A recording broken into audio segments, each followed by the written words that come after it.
Yes, ready. 90 watts per minute quote start.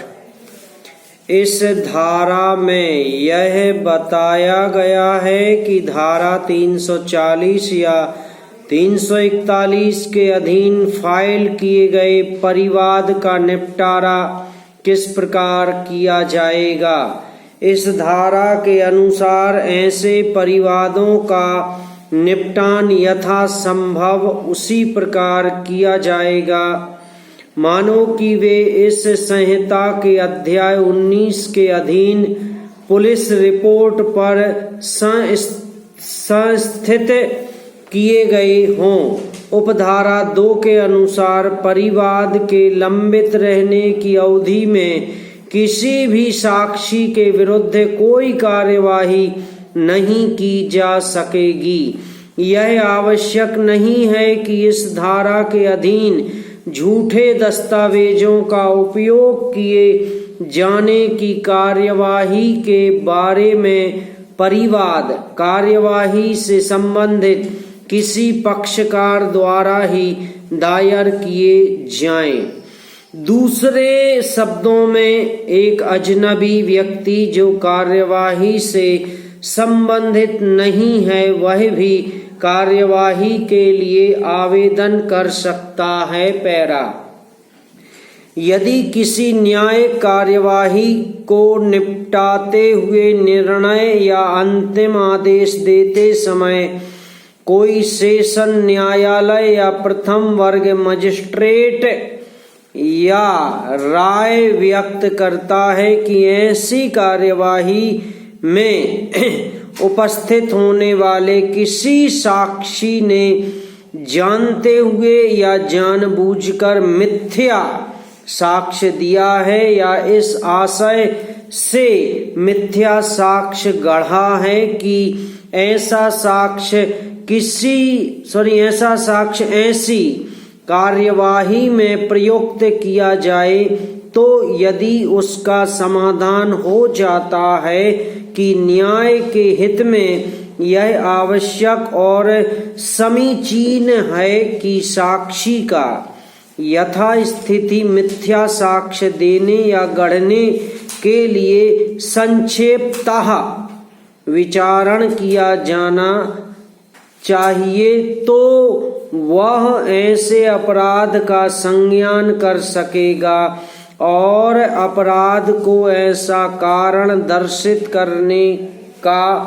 कि क्यों न उसे ऐसे अपराध के लिए दंडित किया जाए उचित अवसर देने के पश्चात ऐसे अपराधी का संक्षिप्ततः विचारण कर सकेगा और उसे कारावास से जिसकी अवधि 3 मास तक हो सकेगी या जुर्माने से जो 500 रुपये तक का हो सकेगा अथवा दोनों से दंडित कर सकेगा। पैरा ऐसे प्रत्येक मामले में न्यायालय संक्षिप्त विचारणों के लिए विहित प्रक्रिया का यथा साक्ष्य अनुसरण करेगा। जहां न्यायालय इस धारा के अधीन कार्यवाही करने के लिए अग्रसर नहीं होता है, वहां इस धारा की कोई बात अपराध के लिए धारा 340 के अधीन परिवाद करने की उस न्यायालय की शक्ति पर प्रभाव नहीं डालेगी जहां उपधारा 1 के अधीन किसी कार्यवाही के प्रारंभ किए जाने के पश्चात सेशन न्यायालय या प्रथम वर्ग मजिस्ट्रेट को यह प्रतीत कराया जाता है कि उस निर्णय या आदेश के विरुद्ध जिसमें उस उपधारा में निर्दिष्ट राय अभिव्यक्त की गई है वहां यथास्थिति अपील या पुनरीक्षण के आवेदन के निपटाए जाने तक आगे विचारण की कार्यवाहियों को रोक देगा और तब आगे विचारण की अभिव्यक्ति के विरुद्ध आदेशिका का जारी किया जाना मुलतवी कर सकता है। जो यह विनिश्चित करने के प्रयोजन से कि कार्यवाही करने के लिए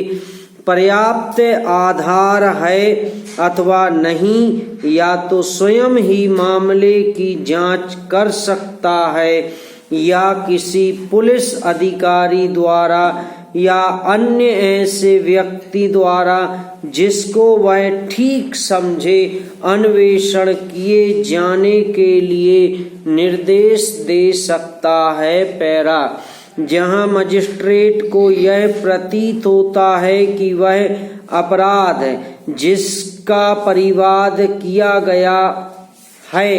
अन्यथा सेशन न्यायालय द्वारा विचारणीय है, जहां परिवाद किसी न्यायालय द्वारा नहीं किया गया है, जब तक कि परिवादी की या उपस्थित साक्षियों की धारा 200 के अधीन शपथ पर परीक्षा नहीं ली जाती है। समाप्त।